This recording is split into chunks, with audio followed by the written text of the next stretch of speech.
जय जगन्नाथ जय माँ कृष्णी।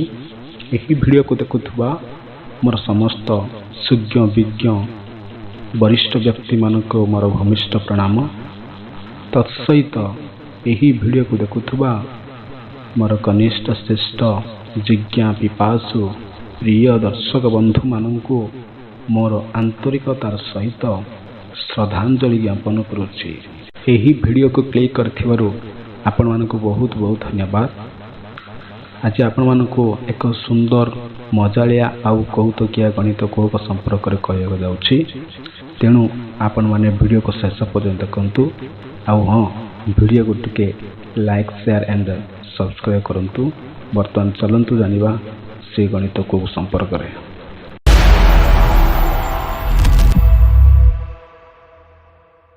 आपण निज मन में जेकोसी संख्या गोटे भावतु, ताहा एक अंक हो कि दुई अंक हो। संख्या गोटे भावी सारा पर से संख्यार परवर्ती संख्या सह जोग करंतु। अर्थात मनकर आपण भाविले 2 ताहेले 3 छाड़ी 4 सहित जोग करेंगे। यही बुझे समझ रहे हो आप जोग करदेला सही जोगफल को 3 द्वारा गुणन कर दिंतु। गुणफल जहाँ बाहरला सही गुणफल को 2 द्वारा हरण कर दिंतु। वर्तमान से भागफलटी को मते कहतु।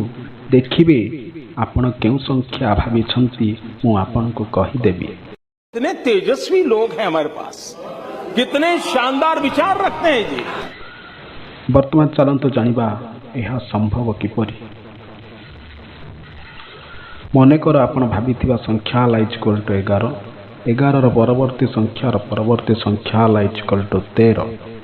11 और 13 को जोग कले हम इक्वल टू 24। 24 को 3 द्वारा गुणन कले हम इक्वल टू 72।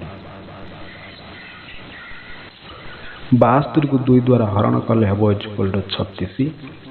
यही भागफल 36 को लक्ष्य करी भाविथिबा संख्या को कहवा को हेले गोटे संख्या मन रखा पड़िबो, ताहेला 3। यह आपण गुप्त रखिए। यह केबे भी तांको कहिबेनी जे सेई भागफल को 3 द्वारा हरण करंतु बोलिकी।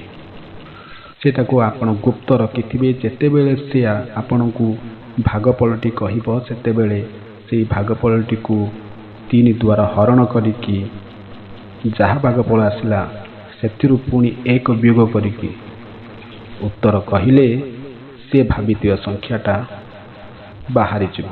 ताहेले वर्तमान यही 36 को 3 द्वारा हरण कले हम इक्वल टू 12। यही 12 रू 1 वियोग कले हम इक्वल टू भाविथिबा संख्या अर्थात 11।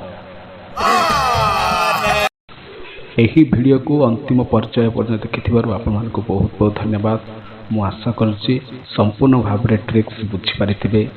आ जदि आपण मानक भल लागिछि ताहेले चैनल टिके सब्सक्राइब करंतु। ताहेले आपण माने सब दिन नुआ नुआ ट्रिक्स वीडियो देखा पाइबे। धन्यवाद। जय जगन्नाथ।